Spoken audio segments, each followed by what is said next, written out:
하나님 아버지, 날마다 하나님의 은혜 안으로 들어와 살 수 있도록 우리를 인도하여 주시니 감사를 드립니다. 주의 말씀과 주의 교훈이 우리의 삶의 방향을 정하게 하시고 오직 우리의 영원한 표대가 되시는 예수 그리스도만을 참으로 우리의 구주로 삼아 하나님 우리 아버지를 늘 바라며 나아갈 수 있는 믿음이 우리에게 있게 하십니다.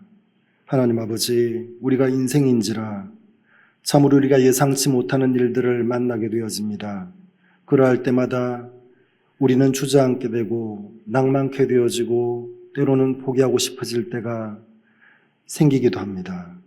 그러한 우리를 그렇게 버려두지 아니하시고 날마다 하나님의 도우심과 인도하심과 보호하심과 그리고 소망 있는 삶을 우리에게 허락하여 주시는 그 놀라운 은혜를 주의 말씀 안에서 그리고 성령 안에서 기도 가운데 우리를 만나 주심으로 경험하게 되어집니다. 하나님 우리 아버지, 참으로 인생에게 주어진 하나님을 아는 참 지식이 우리 앞에 늘 예비되어 있는 것을 보오니 우리가 낭망치 않게 하시고 포기하지 않게 하시고 우리를 인도하여 가시는 하나님 우리 아버지의 우리를 향한 그 놀라우신 사랑을 우리가 온전히 붙들고 나아가는 믿음이 있게 하여 주옵소서. 하나님께서 우리를 위하여 예비하신 이 놀라운 은혜가 하나님을 아는 참 지식 가운데 있는 줄을 압니다.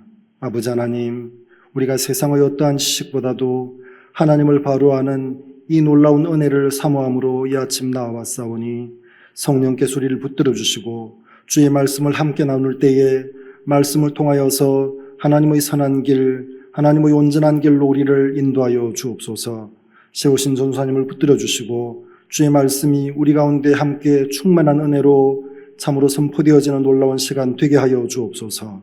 감사를 드리며 예수 그리스도 이름으로 기도합니다.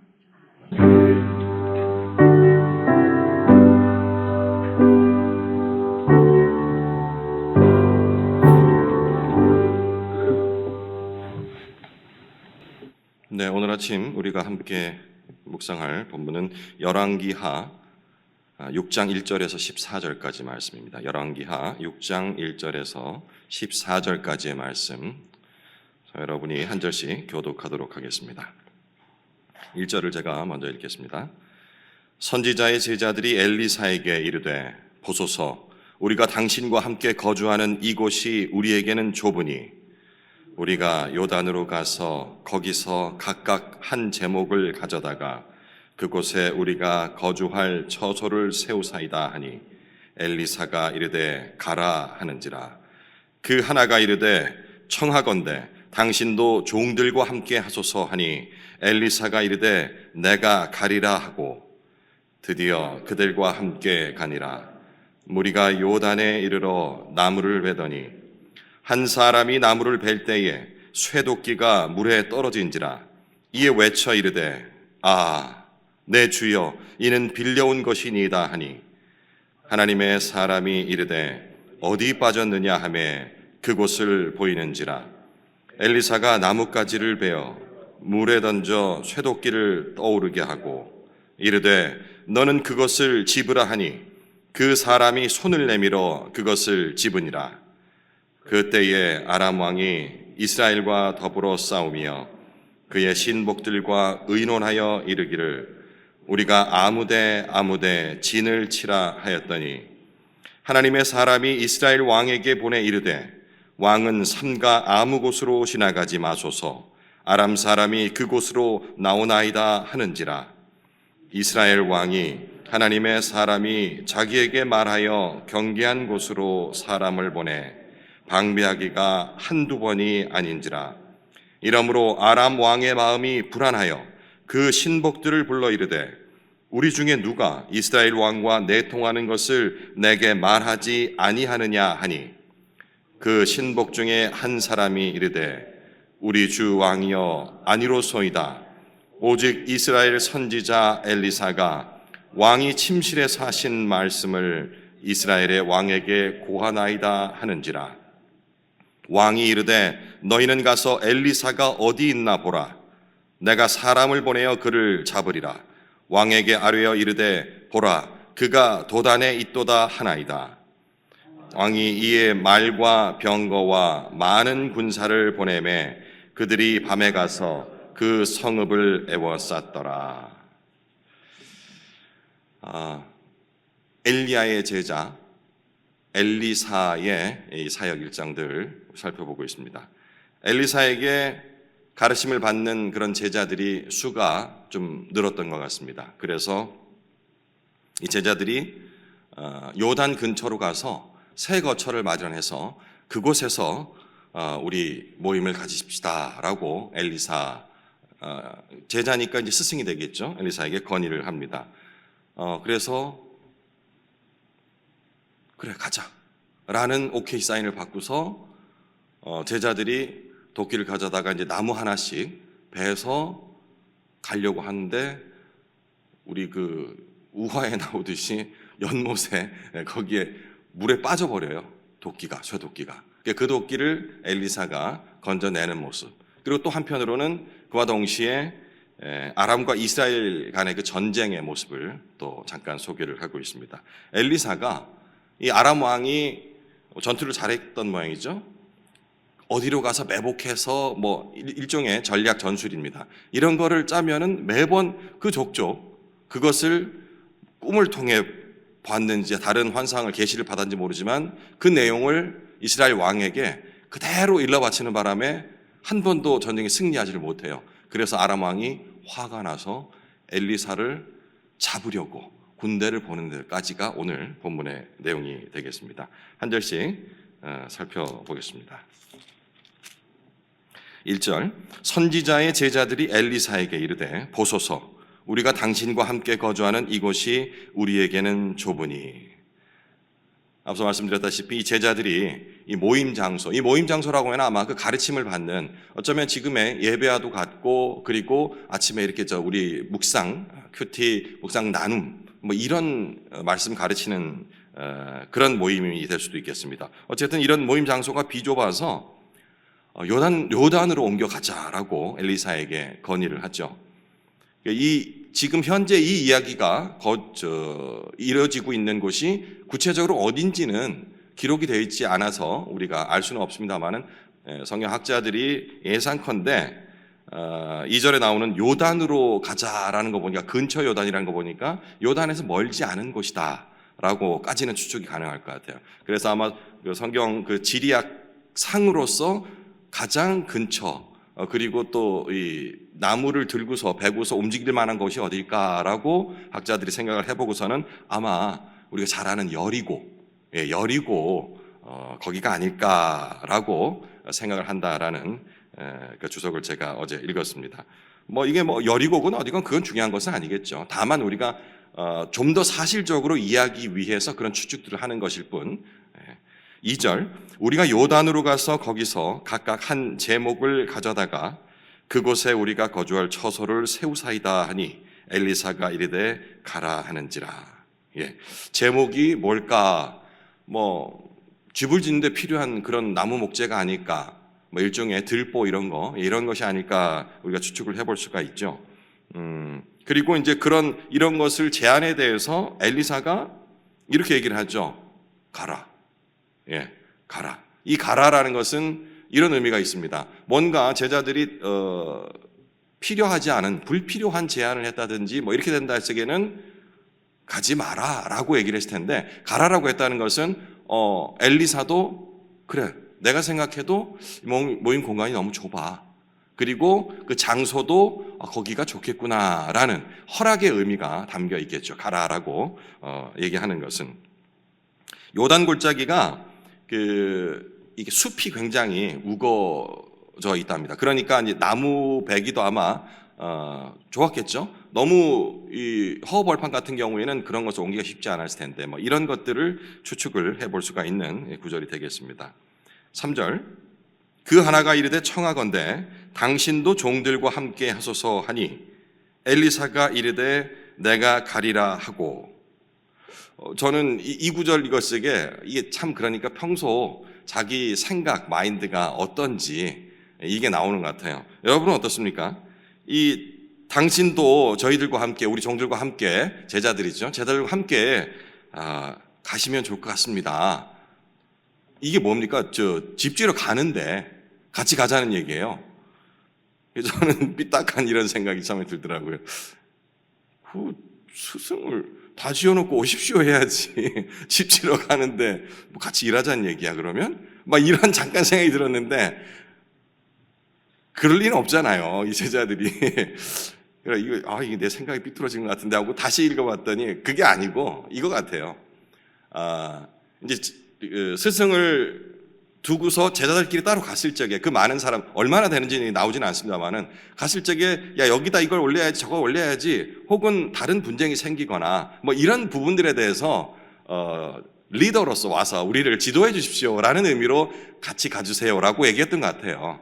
그러니까 스승님도 나무 하나 해가지고 저희랑 같이 갑시다 이런 의미가 아니고 그럴 것 같죠, 그죠? 예. 엘리사에게 이르되 엘리사가 내가 오냐 나도 같이 가겠다라고 답변을 합니다. 그러니까 이제 그 의도를 알았겠죠.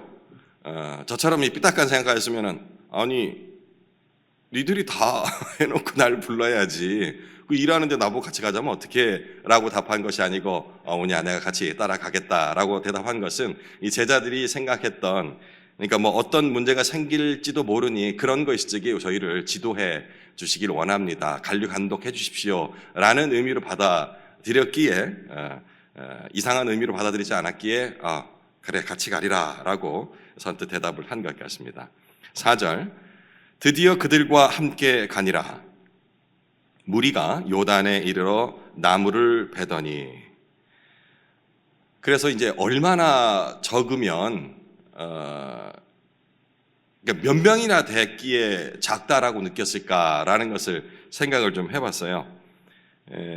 엘리야 때도 이 상당히 여러 곳에서 이 제자들을 가르치면서 그 수가 적지 않았다. 물론 지금처럼 우리 대형 교회처럼 막 몇만 명 이런 개념은 아니에요. 근데 뭐 한 50명 내외 뭐 요 정도 수준인데 엘리사 때는 그보다 조금 더 되는 것 같아요. 그래서 이제 이런 궁금증들 쓸데없을 것 같은데 어쨌든 궁금증 때문에 조금 찾아봤거든요. 찾아보니까 엘리야 때는 엘리사도 제자였죠. 예. 이때 가르침을 받는 제자들이 베델이라는 장소 그리고 또 이제 여리고라는 장소 이때 여리고에 있는 제자들만 50명 이상이었다라고 앞선 그 열왕기하 2장에 보면 나오거든요. 그러니까 이미 일단 50명 확보가 되는 거잖아요, 그죠? 그런데 이제 원문에는 제자들 중 여기는 제자라고 안 나와 있고 아들들 중 선지자의 아들들 그러니까 아들과 제자는 같은 의미로 사용을 되는 것 같아요. 헬라어는 찾아봤는데 여기는 헬라가 아니죠. 히브리어를 찾아봤는데 다르더라고요. 분명히 다른 단어를 썼는데 이 주석을 보니까 그때 말하는 아들들과 선지자의 아들들과 그리고 선지자의 제자는 문맥상으로 그러니까 아들과 제자를 같이 통칭한다라고 해석을 했던데 그러고 그때 문화를 보니까 왜 이 스승님들 보고 아버지라고 칭하는 이 동양에도 그런 문화가 좀 있긴 하거든요. 그런 의미에서 아마 이 아들들을 제자들과 동일한 단어는 다르게 썼지만 그렇게 얘기를 한 것 같습니다. 어쨌든 원문에 열왕기상 2장 7절에는 선지자의 아들들 중 50명 이렇게 적혀 있거든요. 그러니까 50명이 넘는다는 얘기죠. 최소 50명 이상이었다라는 것이 알 수가 있을 것 같습니다. 그리고 이제 4장에 보면은 길갈이라는 장소에서 또 엘리사가 제자들과 함께 가르치는데 여기는 100명 정도가 된다고 무리가 이렇게 적혀 있거든요. 그러면 이제 그 중간에 뭐 더 늘었건 빠져나갔건 어쨌든 길갈 기준으로 한다면 한 50명에서 한 100명 정도가 될 것 같아요. 그러면 조그만 장소에 100명이 모이기는 쉽지는 않을 것 같아요. 우리 교회 같은 경우는 지금 현재 좌석에 앉아 있는 거 치면은 한 400명 정도 수용이 된다고 하는데 어쨌든 그 한 100명 이상이 되는 그런 제자들이 함께 모일 수 있을 만한 일종의 교실이 되겠죠. 이것을 짓자라고 얘기를 한 것 같습니다. 그리고 이 엘리야나 엘리사 사역의 특징들, 예수님도 그렇지만 이게 순회 사역들, 바울도 그랬고요. 이 하게 되는데 가는 곳곳마다 예배당을 지었지 않습니까? 예, 그런 것처럼 모임 장소를 엘리사도 역시 짓는 것에 동의를 했던 것 같습니다.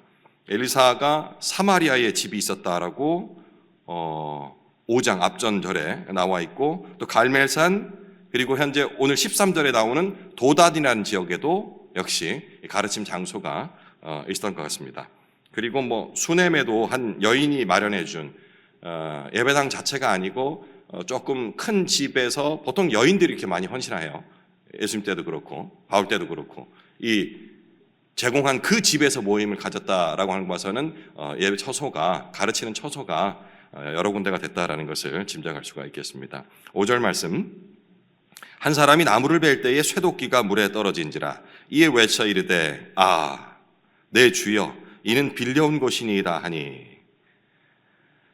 예, 이제 허락을 받고서 나무를 베는 작업이 되죠. 근데 우리 그 금도끼, 은도끼, 우화처럼 이 나무를 베다가 그 도끼를 아마 물에 떨어뜨린 것 같아요. 근데 이 다른 어떤 무슨 일들이 일어나질까 했는데 우화처럼 나무가지를 꺾어다가 엘리사가 뚝 던지니까 쇠도끼가 물에 떴대요. 예. 와, 이걸 뭐 어떻게 영적으로 해석을 하지? 라는 생각을 했었는데, 그렇게 해석하는 거는 지금 현재 우리 신앙 수준을 봤을 적에 별로 유익이 되는 것 같지는 않고서, 제가 이제 오늘 그 묵상의 포인트로 삼으려고 했던 부분을 계속 읽으면서 이 구절에도 은혜가 있구나 라는 생각을 좀 했었어요. 먼저 이 그 제자들의 상태를 볼 수 있는데, 쇠도끼가 얼마나 비쌌을까요? 그건 잘 모르겠는데 어쨌든 쇠도끼를 하나 가지고 있지 못할 만큼의 넉넉하지 않은 환경들이 이 제자들에서 그때 상황이 아니었을까 싶어요. 그러니까 빌려왔겠죠. 물론 뭐 되게 비쌀 수도 있어요. 근데 저는 그렇게 생각을 했어요. 이 일종의 사역이잖아요, 그죠?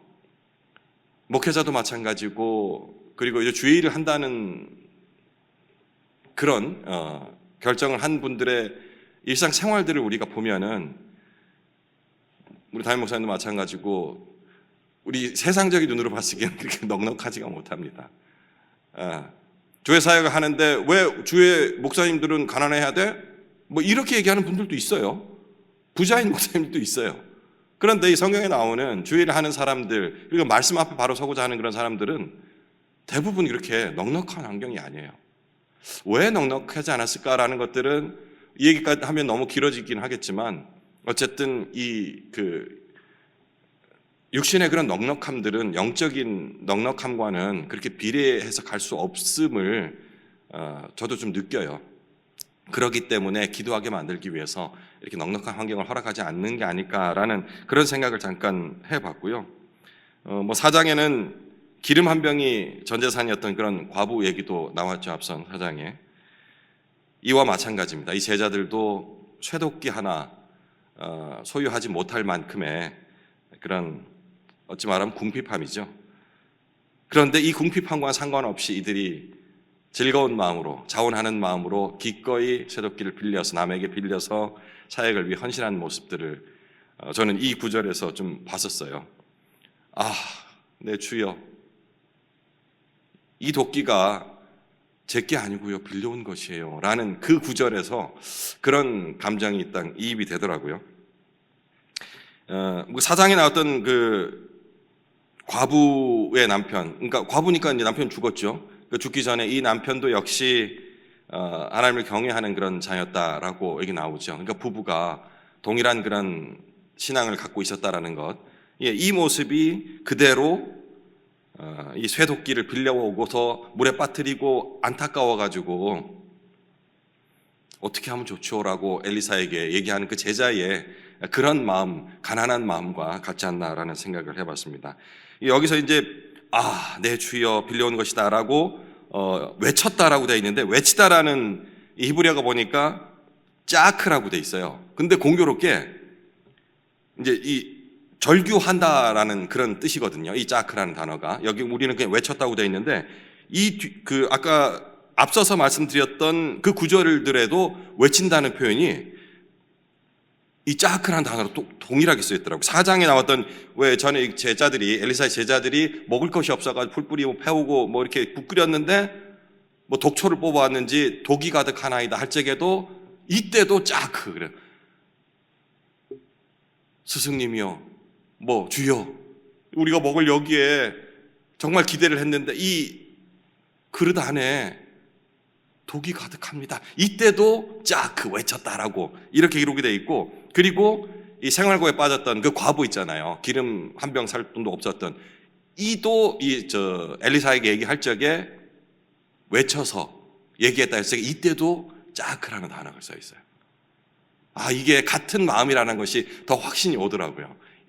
지금 제자가 쇠독기가 빠졌습니다 라고 이게 외쳤다 하는 이 심리 상태와 앞에 있던 과부, 그리고 제자들이 먹을 거 끓였던 스프 거기 안에 잘못 넣어가지고 이제 한 그릇도 못 먹게 생겼어요 라고 얘기할 적에도 이 울부짖는 외침을 바로 짜크라는 단어를 썼다는 것이 이 세 사건 모두가 그 마음 상태가 정말 간절한 마음, 이런 마음이 담겨 있다라는 의미를 이 외친다라는 표현에서 저는 또 발견을 했고요.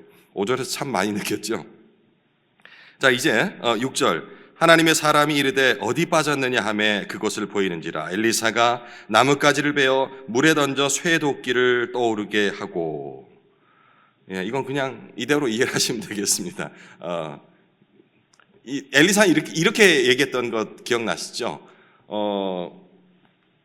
개울을 파라. 그러면 물이 가득할 것인데 식수가 부족한 이스라엘 연합군에 대해서 이때도 이거 하나님한테는 별일 아니야 라는 심정으로 그냥 행한 것 같아요. 나뭇가지를 던지니까 쇠도끼가 떠올랐다라는 부분, 뭐 그 정도로 이해를 하고 넘어가도 될 것 같습니다. 이제 8절 이후에는 아람과 이 북이스라엘의 전쟁에 관한 내용이 나오는데요. 8절.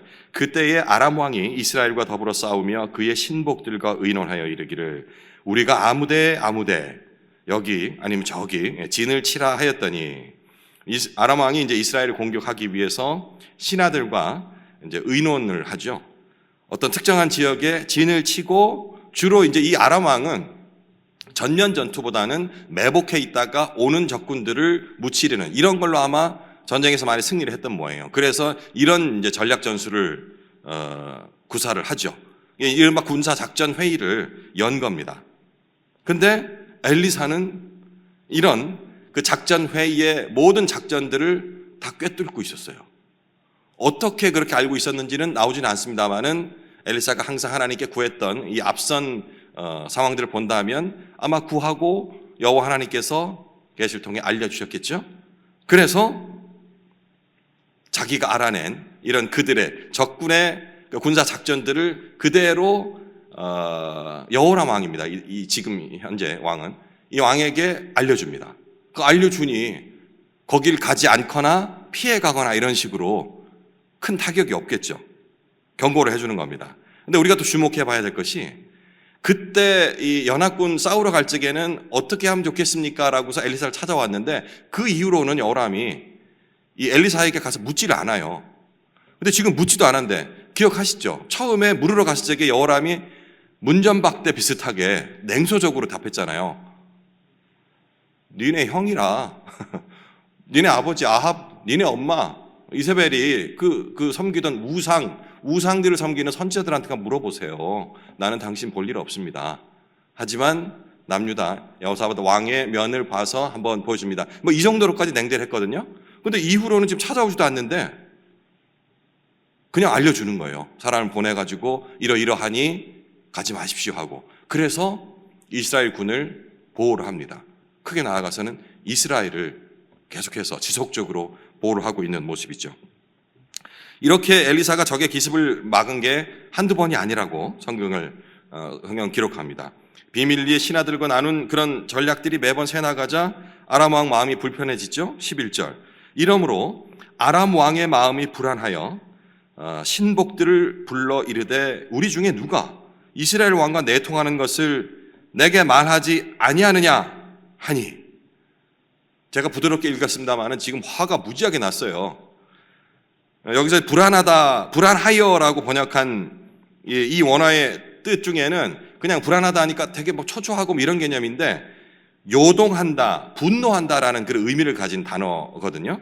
그러니까 여기는 그냥 불안 정도가 아니고 분노를 하는 거예요, 지금.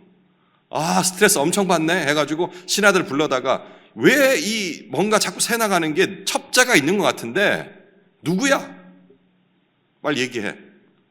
라고 이제 화를 내고 있는 겁니다. 그러자 한 신하가 나서서 이스라엘 선지자 엘리사가 아람 왕이 침실에서, 그러니까 왕께서 지금 침실에서 하는 그런 비밀스러운 말들까지 이스라엘 왕에게 다 고하고 있습니다. 그렇기 때문에 그런 겁니다. 라고 얘기를 하죠. 그러니까 이제 이 말을 듣는 아람 왕이 야, 큰일 났다. 이제는 전쟁 전에 엘리사를 먼저 잡아야지 이 전쟁을 뭐 이기든지 싸움을 진짜 해보든지 할 수 있을 것 같다라는 생각에 이제 엘리사를 잡으려고 합니다. 또 이때 잠깐 생각이 들어서 그냥 전쟁 이기려고 뭐 이렇게 아니고 갑자기 제가 이제 그 아람 왕이 돼서 막 화가 나는 거예요. 약도 오르고 신하들 얘기로는 자기들은 일러 바친 게 없대요. 첩자가 없대. 근데 이 아람 왕의 생각에서는 그건 니네 얘기고 내가 엘리사를 일단 잡아다가 족쳐보면은 분명히 너희들 중에 누가 첩자인지 알아낼 수 있지 않을까. 저는 그런 생각이 잠깐 들었는데 이거는 뭐 중요한 흐름은 아닌 것 같고 어쨌든 그런 약이 올라가지고 이제 아람 왕이 군사들을 보내가지고 일단 그 찾으라고 그러죠. 엘리사 어딘지 찾으라고. 왕이 이르되 13절입니다. 너희는 가서 엘리사가 어디 있는지 보라. 있나 보라. 내가 사람을 보내어 그를 잡으리라. 왕에게 아뢰어 이르되 보라. 그가 도단에 있도다 하나이다. 잡았어 이제. 어디 있는지 알았다잖아요. 그죠? 도단이라는 곳에 엘리사가 있다라는 것을 정보를 알아냈어요. 그래서 그 다음은 뻔하죠. 이제 군사들을 많이 보내게 되는 여기까지가 이제 오늘 마지막 내용인데 이 도단이라는 지역 여기가 어딜까 이게 성서 지리학적으로 해서 위치를 이제 한번 좀 봤어요. 저는 이제 도단이라는 지명은 그렇게 익숙하지가 않아가지고 보니까 이제 사마리아에서 좀 멀리 떨어지지 않은 지도상으로 봐도 그런 뭐 성읍 도시 정도 되더라고요. 근데 성서 지리학은 이 보면은 그 지역에서 어떤 일들이 있었는지 앞에 것들도 이렇게 다 가르쳐 주고 있거든요. 봤더니 일단은 그 당시에 이 도단이라는 지역이 다메섹 아시죠? 예, 사울이 이제 바울이 되는 그 과정에서 이렇게 얘기하면 안 되죠. 사울이 바울이 된 건 아니죠. 이름이 같았는데 호칭만 불러진 게 달라졌을 뿐. 어쨌든 바울이 예수 그리스도의 음성을 만나서 회심하게 된 장소가 바로 다메섹이고요. 그리고 다메섹과 이집트를 이렇게 이어주는 그런 통로 그 지역에 있더라고요. 거기가 도단이라는 지역이에요. 그러니까 일단은 아주 활발한 사람들이 많이 오고 가는 지역이라는 부분을 그런 지역이라는 것을 저희가 짐작할 수 있고 그리고 그거보다 좀 더 앞에 갔더니 창세기에도 나오더라고요. 창세기에 이 요셉이 어디서 잡혀갔냐면 그 양치던 형들을 만나러 가잖아요. 거기서 있다가 형들이 작당을 해가지고 왜 그 상인들한테 팔아넘기는 그 장소가 바로 이 도단이라는 장소. 예. 이게 그냥 한 번 나온 곳이 아니구나라는 부분, 여러분들 참고를 하시면 좋을 것 같습니다. 어쨌든 이 도단이라는 지역은 샘과 또 이제 식수가 풍부했던 그런 목초지라고 이렇게 기록이 되어 있었습니다. 마지막 14절. 왕이 이에 말과 병거와 많은 군사를 보내매 그들이 밤에 가서 그 성읍을 에워쌌더라. 오늘 보면 이렇게 끝이 나지만 짐작할 수 있는 부분이 엘리사가 잡혔을까요? 안 잡혔을까요? 이거 이제 내일 이후에 나올 본문인데 하나님께서 보호하고 계시기 때문에 잡히지가 않습니다. 심지어 자기가 딱 그들 앞에 모습을 드러냈는데도 못 잡아가는 일까지 일어나는 거예요. 자, 오늘 내용은 여기까지입니다. 그러면 이 내용을 가지고 우리가 어떤 묵상을 깊이 있게 하나님이 어떤 일들을 여기서 하고 계신가라는 것을 묵상할 수 있을까라는 생각을 해야 되지 않겠습니까? 우리 이렇게 매일 아침마다 이 자리에 모시는 분들은 이미 큐티를 오랜 시간 해오셨고 그리고 익숙해 있는 지체들이기 때문에 그러면 우리가 큐티가 그냥 이 정도의 제가 지금 얘기했던 스토리 정도 이해로 끝나고 한다면은 하나님께서 원하시는 그런 시간들이 아닐 수가 있어요. 하나님은 어떤 분이신가 여기서 우리가 찾아놔야 되고, 그리고 우리 삶에 어떻게 적용할 것인가라는 부분을 찾아야겠죠. 그래서 이제 초신자들이 큐티를 하게 되면은 그걸 매일매일 어떻게 찾아요? 이 본문에서 도대체 어디서 찾으라고요? 하는데 그걸 훈련해 가는 과정이 우리 교회 같은 경우는 이 새벽 말씀 묵상 기도회를 통해서 이루어지고 있습니다. 그래서 그냥 기도의 시간, 대부분은 다른 교회들은 한 5분, 10분 정도 짧은 구절을 얘기하고 나머지는 기도 시간에 많이 할애를 하는데, 우리가 이렇게 많은 시간을 들여서 성경 내용들을 살펴보는 것은 그러한 연유라고 보시면 될 것 같습니다. 제가 제안을 드리겠습니다. 2가지 정도를 묵상했으면 좋겠는데요. 먼저 엘리사가 이 제자들을 대하는 모습을 한번, 쇠도끼 물에 빠졌다 올렸다 하다 보니까 그냥 뻔한 얘기다 해가지고 넘어갈 수 있는데, 여기에 의미를 두고서 한번 다른 각도로 한번 볼 것을 제안드립니다. 그리고 역시 엘리사, 두 번째는 엘리사가 여호람 왕으로 대표되는 이스라엘 민족을 어떻게 생각하고 있는지란 이 2가지 부분을 좀 깊이 있게 생각을 해보면 우리가 이 아침에 얻어갈 수 있을 만한 내용들이 있을 것 같습니다. 먼저 첫 번째, 엘리사가 제자들을 대하는 모습.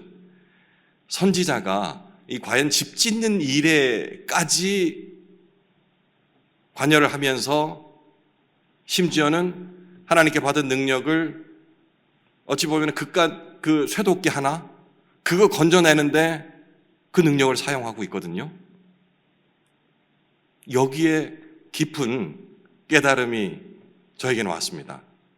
앞서서 나만 장군을 치료를 했던 그런 이적을 또 행했지 않습니까? 만약에 2개의 일 중에 어떤 것이 더 중요한 일인가라는 질문을 했을 적에 아마 대부분 분들은 그 나만 장군을 치료함으로 인해서 그 하나님을 드높이 올리고, 그죠?